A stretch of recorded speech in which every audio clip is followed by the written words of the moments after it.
ថ្ងៃនេះខ្ញុំចង់និយាយអំពីអ្វីមួយដែលសំខាន់អ្វីមួយដែលអ្នកជាច្រើនប្រហែលជាកំពុងធ្វើដោយមិនបានដឹងខ្លួនអំពីផលប៉ះពាល់របស់វា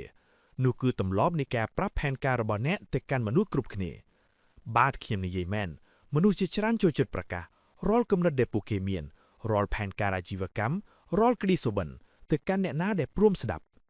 អ្នកក្រក់ប្រហែលជាធ្វើវានៅលើបណ្ដាញសង្គមមែនទេ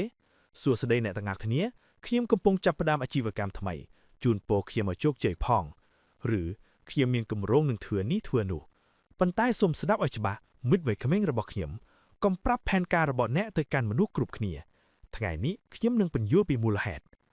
អ្នកដឹងទេកាលខ្ញុំនៅក្មេងខ្ញុំក៏ធ្លាប់ខកបែបនេះដែរខ្ញុំរំភើបនឹងគំនិតរបស់ខ្ញុំខ្លាំងណាស់រហូតដល់តែទ្រាំមិនបាននៅក្នុងការប្រាប់គ្រប់គ្នាខ្ញុំអង្គុយលេងជាមួយមិត្តភ័ក្តិហើយយើងនិយាយគ្នារាប់ម៉ោងអំពីអ្វីដែលយើងនឹងធ្វើយើងនិយាយអំពីការបង្កើតក្រុមហ៊ុនការផ្លាស់ប្ដូរពិភពលោកនិងការក្លាយជាមហាសេដ្ឋីអូវាពិតជាសប្បាយណាស់នៅក្នុងការយល់សប្តិប៉ុន្តែបន្ទាប់មកខ្ញុំបានកត់សម្គាល់ឃើញអ្វីមួយរាល់ពេលដែលខ្ញុំនិយាយអំពីផែនការរបស់ខ្ញុំអ្វីមិនបានល្អដោយការរំពឹងទុកឡើយមូលហេតុគឺមតិច្រើនពេកនៅពេលអ្នកប្រាប់ផែនការរបស់អ្នកទៅគ្រប់គ្នាតើមានអ្វីកើតឡើយ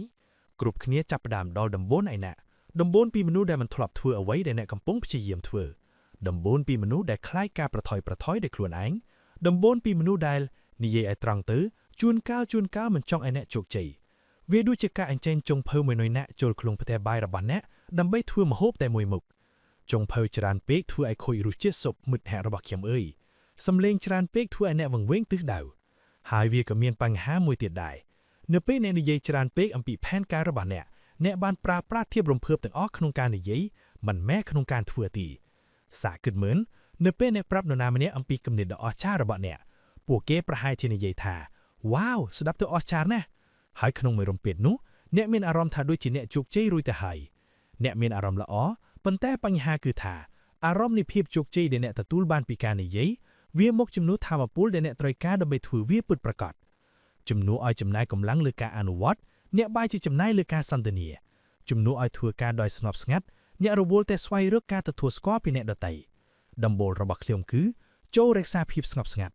ទុកឲ្យសកម្មភាពរបស់អ្នកនិយាយជំនួសវិញឥឡូវនេះអ្នកខ្លះប្រហែលជាគិតថា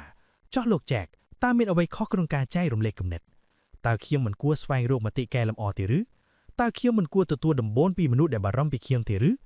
ត្រង់ចំណុចនេះហើយដែលវាមានភាពស្មុគស្មាញពិតណាស់អ្នកគួរតែស្វែងរកការណែនាំប៉ុន្តែមិនមែនពីមនុស្សគ្រប់គ្នាទេអ្នកដឹងទេមិនមែនដំបូលទាំងអស់សុទ្ធតែជាដំបូលល្អទេខ្ញុំសូមលើកឧទាហរណ៍មួយនៅពេលខ្ញុំចាប់ផ្ដើម Alibaba ថ្មីដំបូងមានពាក្យចំចាមអារ៉ាមច្រើនគ្រប់គ្នានិយាយអំពីការផ្ទុះឡើងនៃពុម្ពសេដ្ឋកិច្ច .com អំពីរបៀបដែលការលក់ដូរតាមអនឡាញមិនជោគជ័យនៅក្នុងប្រទេសចិនខ្ញុំចាំថានៅពេលចូលរួមប្រជុំធុរកិច្ចមនុស្សម្នាក់និយាយថា Jack អ្នកកំពុងតែខាតពេលវេលាហើយអ្នកណានៅស្រុកចិនមិនចង់ទិញអីវ៉ាន់តាមអនឡាញទេពួកយើងចូលជាទៅផ្សារប៉ះទំនិញផ្ទាល់នឹងតាថ្លៃតម្លៃប៉ុន្តែតើខ្ញុំបានធ្វើអ្វីខ្ញុំដើរតតាំងជាមួយពួកគេព្យាយាមបញ្យល់ពួកគេថាខំមែនទេអត់ខ្ញុំបិទមាត់ឲ្យជាប់ហើយខំធ្វើការឲ្យខ្លាំងខ្ញុំរក្សាទស្សនវិស័យនៅក្នុងចិត្តនិងផ្ដោតទៅលើការបង្កើតអ្វីដ៏អស្ចារ្យពួកយើងគឺជាក្រុមតូចមួយធ្វើការទាំងយប់ទាំងថ្ងៃហូបមីកញ្ចប់ដេកនៅក្នុងការិយាល័យពួកយើងគ្មានពេលវេលានិយាយទេពួកយើងរវល់ធ្វើការខ្លាំងណាស់ហើយទេថាមានអ្វីកើតឡើងនៅពេលដែល Alibaba ជោគជ័យហើយមនុស្សម្នាក់មានការភ្ញាក់ផ្អើលយ៉ាងខ្លាំងពួកគេមិនអាចជឿថាក្រុមមនុស្សតូចមួយដែលគ្មានអ្នកណាមើលឃើញពីមុនមកអាចបង្កើតក្រុមហ៊ុនពាណិជ្ជកម្មអេឡិចត្រូនិកដ៏ធំជាងគេមួយក្នុងโลกបានឡើយប៉ុន្តែនៅពេលនោះវាហួសពេលបាត់ហើយសម្រាប់ពួកគេដើម្បីរិះគន់ឬសង្ស័យពួកយើងលទ្ធផលបានបង្ហាញដោយខ្លួនឯងហើយនោះគឺជាចំណុចដែលខ្ញុំចង់លើកឡើងនៅថ្ងៃនេះបើសិនជាអ្នករក្សាផែនការរបស់អ្នកទុកតែភ្នាក់ឯងអ្នកកំពុងតែការពារទស្សនវិស័យរបស់អ្នកការពារវាពីភាពអវិជ្ជមានភាពសង្ស័យនិងភាពចំណែនអ្នកផ្ដល់ពេលវេលានិងទំហំខ្លួនឯងដើម្បីផ្ដល់ទៅលើអ្វីដែលសំខាន់ពិតប្រាកដគឺការអនុវត្តនៅពេលដែលអ្នកសម្រេចគោលដៅទៅចុងក្រោយមនុស្សនឹងមើលឃើញលទ្ធផលពួកគេមិនត្រូវការការពន្យល់ឡើយពួកគេមិនចាំបាច់ស្ដាប់ពីផែនការទាំងអស់ដែលអ្នកបានរៀបចំឡើយពួកគេនឹងឃើញលទ្ធផលដែលភ្នែករបស់ពួកគេផ្ទាល់តែម្ដងហើយនោះគឺជាចំណុចដែលអ្នកត្រូវដឹងថាអ្នកបានសម្រេចចិត្តត្រឹមត្រូវដែលរក្សាភាពស្ងប់ស្ងាត់ឥឡូវនេះចូលនិយាយអំពីអ្វីផ្សេងទៀតគឺភាពចំណែននេះគឺជាបារភាពជួចជុតមួយប៉ុន្តែមិនមែនទាំងអស់គ្នាសប្បាយជាមួយអ្នកណាទេនៅពេលដែលអ្នកជោគជ័យថែមទាំងភាពផ្សេងទៀតមនុស្សម្នាក់អាចមានចិត្តឆ្នានី ពួកគេអាចញញឹមដាក់របស់អ្នកប៉ុន្តែក្នុងចិត្តកំបោចបំផុតពួកគេមិនចង់ឲ្យអ្នកឈ្នះឡើយហើយអ្នកដឹងទេនៅពេលអ្នកប្រាប់ផែនការទៅមនុស្សប្រភេទនេះពួកគេអាចបំផ្លាញអ្នកជួនកោដោយពួកគេមិនដឹងខ្លួនផងខ្ញុំជឿថាអ្នកជាច្រើនធ្លាប់ឆ្លងកាត់រឿងនេះអ្នកប្រាប់នរណាម្នាក់អំពីក្តីសុបិនរបស់អ្នកហើយជំនួសឲ្យការគាំទ្រ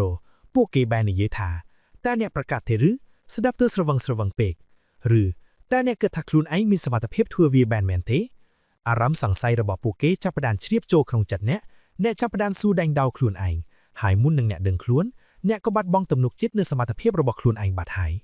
នោះគឺជាការបំផ្លាញចិត្តរបស់ឆ្នានីវាមានលក្ខណៈស្រដៀវវារំខានប៉ែអំបំហើយអាចបំផ្លាញក្តីសុបិនរបស់អ្នកមុននឹងវាចាប់ផ្ដើមទៅទៀតសូតាដំណោះស្រាយគឺអ្វ